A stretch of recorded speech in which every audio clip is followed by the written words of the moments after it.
Child Development 107, Module 9, Chapter 9. We're going to do a quick walkthrough on this one because, again, this module does have some publisher created materials, which is great.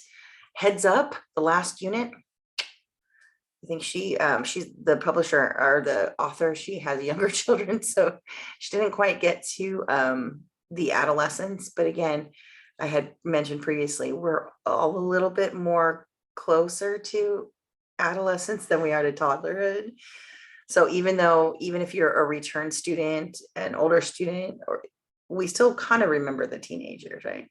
So if you notice, I opened a few of the modules ahead of time, just so you guys had access to those. So I basically kept it to this unit. But I didn't want people to go, oh, well, I only had 1 week to do the last unit, which is normal, or normal time. But I wanted to give you guys a little bit of a heads up. So if you wanted to do your outlines ahead of time or whatnot. So I just kind of opened those up a little bit early for you. So for module 9, social emotional development. Oof. So early childhood, great. So remember, early childhood is another way of saying like preschool. Not the 0 to 2, not the toddler, and not like a teenager, and not like the older grades, but this is like K1, 2, 3, right? So early childhood, right? Sometimes we'll go K or pre-K. But I don't stick to ages because some kids are advanced, some kids are delayed. So just know when we say early childhood, it's past toddlers and it's before 4th grade. So up to 3rd grade. Yeah. So again, if you guys want to be a preschool teacher, this is your jam. This is it. This entire units, the 7, 8, 9, this is the crux of this entire career, really. This career path is like early childhood. Preschool is early childhood. Again, some people specialize in toddlers, like youngers, and some will specialize in like older kids. But early childhood is like those wiggly little monsters. I love them. Like 4-year-olds are my jam. 4-year-olds are my jam. So this module talks about social emotional development, which is another way of saying emotional development. But this is a big deal because think about it. If you're 6 years old or 5 years old or 4 or 3, you've only been on the planet for that many years. And so how are your emotions doing? They're new. They're new. You need practice. Plus, as the brain is growing, like we learned in last chapter, the brain can only handle, it's basically, your brain is like a closet, right? It can only handle so many things. And so, have you noticed that sometimes you just shove stuff in a closet, but sometimes you take the time to organize it and have little bins or whatever. And that's the same as the process of aging and growing. Our brains get more sophisticated, get more organized. And so right now, these experiences are still very, very new for children. I mean, they're not infants and they're not toddlers, but now you take a toddler who's been at home their whole life with their caretaker, then you bring them to like a preschool and they have got to be around other people. This is a new situation. So again, our emotions talk about how we think, how we feel, how we think about how we feel, right? How we feel sometimes about how we think. It's very meta, but in a little person, right? We're going to talk about gender, parenting, childcare, and this all does feather into the next class, which is 110 after this. So this gives you your to-do list for the week. Pretty straightforward. Okay, so again, this is the link to the OER book, and then the link just to chapter 9, which is lovely. And then so there's kind of a lot of subsections. Do you guys notice that? Again, professors and researchers in this field are kind of nuts about early childhood. And when I mean nuts, I mean we get super extra. So there's a lot of breakdowns of small sections, and it's a good thing. It's a good thing because this is the building blocks of a human, right? This is like your path, your trajectory of your whole life, right? And so we, especially social and emotional regulation. Come on, if we had a bunch of toddlers and preschoolers and young children who could learn how to socially regulate or emotionally regulate, we wouldn't have Karens out there, man. And I don't just mean that as like women Karens. We've seen like men temper tantrums, and it's weird when you see a grown-up acting like an infant or a small child. But the point here is to teach emotional regulation as we go, because when we need it, we have to have those skills. It's like practice, like tying a shoe. It's not easy, but you gotta practice, right? So again, here's the reading. I added this one, the social emotional development 24 to 36 months, a couple of articles here that just kind of like, oh no, are these the links? The article, are these these are the videos from the author. And this is the piece where we start to really build that emotional part of the human. So again, there's milestones here in social emotional learning too. And again, what I do is to build this class, I went through the book and looked at all the course terms and tried to find things that would illustrate those course terms. So again, here, understanding the self, that's huge. Remember when we were teenagers and we were struggling with self? Well, that process starts at this age, like 3, 4. Here's a PowerPoint on understanding the self in early childhood. And here's the PDF version. I give people different versions because I don't know what device you're using. I don't know what your device can read. So I try to give you guys as much as I can. Okay, so again, here's the 9.3 section. But now we're going to talk about, this is Erickson. Notice every time we bring up social emotional learning, we talk about Erickson. Yeah, because that's his wheelhouse. That's the guy, right? So now at this stage, we're talking about initiative versus guilt. Initiative versus guilt. This is huge because even right here, I struggle with this at home too. When I'm like, hey, buddy, I'm like my son when he was younger, when he was in this age. Hey, can you spend time with me? And I'd be like, absolutely. I just need to finish this first. Well, a 4-year-old doesn't understand that, right? And so they kind of, hit the deck. I need your time right now. We're still struggling with this as a teenager who's like, I said, buddy, you got to give me a minute. I need a minute. And he's like, but you don't want to spend time with me and you don't want to this. I was like, I do. I still need a minute. It's called boundaries. And so there's this whole process between early childhood social emotional learning and teenagers. Trust me. When we get to teenagers, we'll talk about that. Teenagerhood is like the preschool, like the early childhood of adulthood. So if an adult had preschool, like a version of preschool, it would be teenagers, right? It would be adolescents. This early childhood is like the precursor to childhood, right? So again, first grade preps you for second for third, but what preps you for first grade? Preschool, kinder. Yeah. So initiative versus guilt is when kids are saying, hey, I have a great idea, like come out and play with me.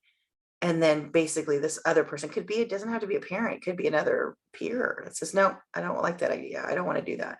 And so over time, this child could develop guilt. Well, I'll stop asking friends to play. I'll stop coming up with good ideas. Yeah. So again, Erickson's got it. He's got it right. And again, Erickson goes lifespan. It doesn't just stop at 18. It goes all the way to like your parents and grandparents. It's lovely. I'm a big fan of that. So this is great. Gender identity, gender constancy, and gender roles. This is great. Our old book didn't have this. And so this is fantastic. I added this TED Talk. It's a little bit long, but totally worth it. Totally worth it. Audrey Mason Hyde. Parents and gender. We have some of those things kind of come up in my house. My son is still exploring his gender expression, how he dresses. He's also trying to figure out his gender roles, because he'll say, oh, well, he said to me the other day, mommies do inside work and daddies do outside work. And I was like, not necessarily. Everybody does all the work. It needs to be equals, right? I was like, really? And I said, so when it comes to like laundry and stuff, you're a boy, but so you don't do laundry? He's like, well, I don't want to do laundry. I was like, but you have to. So kind of your rules on who does what around the house doesn't, right?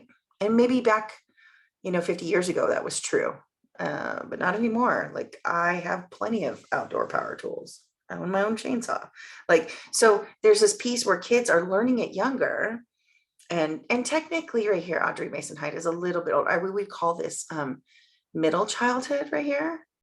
So this is like the next unit, starts next week. So if this person was maybe like 6, we would say early childhood, right? But I had, because the topics were so good, I needed you to see that one. So, and again, how parents influence kid gender roles. Even my nephew, he said something, he was in kindergarten. He's like, well, yeah, because girls aren't good at math. And me and his mom were like, ugh. We like clutched the pearls because we're both teachers. We were like, like, what do you mean girls aren't good at math? Some girls aren't good at math and some boys aren't good at math, but some girls are good at math and some boys are good at math. So gender does it. So they throw out these ideas, but we as parents and older people, even if you're not a parent, you're an older sibling or an auntie or an uncle or even a neighbor, or even like somebody at the grocery store, could reinforce those things or challenge those things. So family life of the little people. So we'll talk about parenting styles. And we go in depth into parenting styles and how that affects your upbringing in 110. So when you're interested and to learn more about this, well, that'll be in the next class. But again, how your childhood affects your future parenting, I can tell you, I made a commitment to break some of the bad patterns that were in my family. But at the same time, every once in a while, something comes out of my mouth that's like, oh, wow, that sounds just like my dad or my mom. Even this morning, my son woke up he literally woke up and like, he was still in bed and throws out a lie. Mommy, I showered last night because I came home late. Mommy, I showered last night. I was like, all I have to do is text daddy and say, did he shower last night? He goes, no, mom. I was like, so you're starting the day with a lie. Right? And so I was like, trying not to like blow my stack, like my parents would blow their stack. And all I said was like, well, you have a dance this week and we haven't paid for it. And we're splitting the dance money, right? You earned your half and I'll pay for half. But I'm not giving you my half today. Maybe we'll try again tomorrow. He's like, oh my God. I was like, so that's not something my parents would do. Give me a second chance, right? And so I was like, you've got to understand, I will not support you when you are lying. I won't. And so I just talk like that. And he gets a little upset when I'm so calm, but that's not what I experienced as a kid. So again, parenting has a lot to do with your emotions and emotional regulation. So again, here 9.6 talks about peers, and this is how kids learn how to play with others. This is kind of the point of preschool, is play. The point of preschool is to play and learn, because it's not really academic. Preschool is not really, it's like, this is where our backpack goes, and this is how we play in the sandbox, and this is, our hands are for nice touches. Like, it's human training, right? And you have to do that in the context of other humans. And so building friendships, I still have friends that I was friends with in preschool, no joke. We didn't actually go to preschool together, but at that preschool age, we did that community ballet thing. We're still friends. Yeah, we're still friends since we are 4. And then I have friends that I've known since we were 5. So these can create very, very strong bonds. And I know some of you do as well. It's a really awesome thing to have, right? It's not about the number of friends or the number of likes, unless you're an influencer. That's how you make your money, I guess. But the quality, it's better to have quality over quantity here. And it can start here, which is really exciting. Let's keep going because there's a lot in chapter 9. Again, playing, I kind of already hinted at this. Playing actually fires up parts of the brain more effectively than actually sitting a child down at a table and giving them a worksheet. And look at this exploration of scientific principles. Did you know preschoolers can do physics? What do you think a sand tray is? What do you think a water tray is? What do you think baking is? Baking is chemistry. So again, a lot of times parents want to say, oh no, this kid needs more worksheets and they needs more study time. And I've seen kids go from school to like school after school. And it's hard if they don't have a time to play. They're literally, their brain, only smaller parts of their brain are being developed. So play is huge. So again, if I had to write a job description for a 4-year-old, their job description would be to play. That's how their brain grows. And so we're big fans, early childhood professionals, big fans of play. And by the way, I think as adults, we need to play, and we don't enough. So if you can get that in, yes, I did bring my ukulele to campus, and I was playing out in the quad yesterday, maybe a little bit today.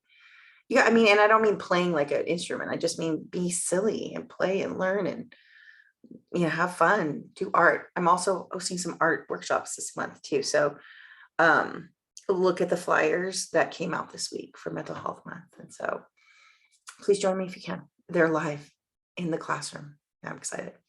Okay, so social understanding is how we develop ourselves in understanding others as well. So social development, and George Herbert Mead and I and Me, which is great because think about it. If you're an infant, you've seen a person holding you, and infants' brains are still growing, so they don't even know that they're two separate people. Then as preschoolers grow, they're differentiating me, like, this is me and this is my mom, right? Or this is me and this is my brother. This is me and I have a baby sister. Do you guys remember, like in first grade, be like, okay, in my class, there's a Scott P and a Scott F, right? We started differentiating the different Scots, or I know like 7 different Marias, and like this is that one. So differentiating myself from others is a huge part of the human experience. So the social development is how we exist as humans. We are social creatures, whether we don't feel like being around people. We are social creatures. We all crave connection. Personality, right? So in infant toddler, we talk about temperament. Personality is built on top of that. So temperament is like saying your operating system, like if you're running Windows 10, right, on your PC, if you're running Mac iOS, like 10 or 11, 8 or whatever. And then that's your temperament. But on top of that, you pick the applications that you run inside of your computer. That's your personality that you build on there. So like browsers, like I'm on a PC, I'm running Chrome, but there was 3 other different choices there's for running browsers, right? On a Mac, you're running Safari, right? But you can get Chrome in there, kind of situation. So your personality is what's built on top of your temperament. And it's also in respect to the environment, right? So I did share previously, I am an introvert, even though I sort of look like an extrovert. I'm not super introverted, I'm closer to the middle. But in small groups, I'm very outgoing, and people that I'm comfortable with, I'm very outgoing. I can do karaoke, do all that stuff, but to reset, I have to be alone. That's how I know I am always an introvert. I just have these moments where I kind of like rise up and do some business and then kind of come back down. So again, here's some tips and to help develop personality. My mom always said that me and my brother were so close in age. My parents raised us like twins, and they were like 10 months apart. And that might happen in other families as well. Oh, we were just raised. And both my mom and uncle were like, yeah, my parents didn't know what I was good at or what I was into or what I like to do, because we were so close in age, they just raised us like twins. All of your children, you as a child, so different. Even twins, right? So different. So their developing personality is huge, and that helps with boundaries and connection to others in the future and whatnot. 9.10, social emotional competence. Social and emotional competence. I know plenty of adults who aren't competent or aren't good at emotions. So conscience is like, I'm reflecting and feeling bad, right? And the marshmallow test is so great. It's a great little experiment. And you tell these kids, here's a marshmallow, but I'm gonna leave it there, but I gotta step out of the room for a second. Don't touch that marshmallow. When I come back, if you haven't touched it, I'll give you a second marshmallow. I'm not going to give it away, but it's a great one. That's a great one. Watch it. The little kids kind of struggle with it. The older kids are a little bit better with it, and some of them cross the bridge and they make the choice. Well, I just wanted the one marshmallow. I didn't need two. Okay. Childhood stress and development. Oof. This is where the ECEs study applies. Early adverse childhood experiences, the ECEs. And when you take 222, the trauma and resilience class, we'll talk a lot more about that. It is an optional class, but I highly recommend it for everybody. It's not just for teachers. It will help you guys understand your own stress and emotional development and how to plan and mitigate that for the future. Toxic stress on children is huge. Did you know that adverse childhood experiences can shorten your lifespan? Shorten your lifespan. Yeah. Same thing with toxic stress and healthy development, and then child abuse and neglect. Again, we have a whole class that kind of puts this into the class and talks about what abuse is and how to stop the cycle and things like that. So please consider taking 222 in the fall or the spring. Next spring. What do we have? Oh yeah, now so that was it. It just only went to 9.10. So then we have notes. You guys are killing it on the notes. I will update this. It's supposed to say 10. And then our discussion board. Oh, okay. So sometimes this link is not working. So let me see if I can bring it together. Oh, you know what I'm going to do? I'm going to either build something else. You know what? Let's do this. Let's give you, oh, I didn't publish it on purpose. Let's give you guys a break for the discussion board this week. Fair? Until I pull up that resilience game again, yeah. I did put this here as an option, but I decided to give you guys a break. Let's just take a break this week. Fair? In the future, I'm hoping that the link comes back up, or we can just do the article video from Harvard. Think about it. If Harvard has a center on the developing child, do you think that the developing child is important? Yeah, absolutely. Here's a reflection and journal. And what comes next? The quiz. So yeah, you guys got this. I mean, again, we're in module 9. You guys got this. You guys got it. So what kind of questions can I answer for you? I'll stop recording, but what kind of questions can I answer for you guys about the content or assignments that popped up?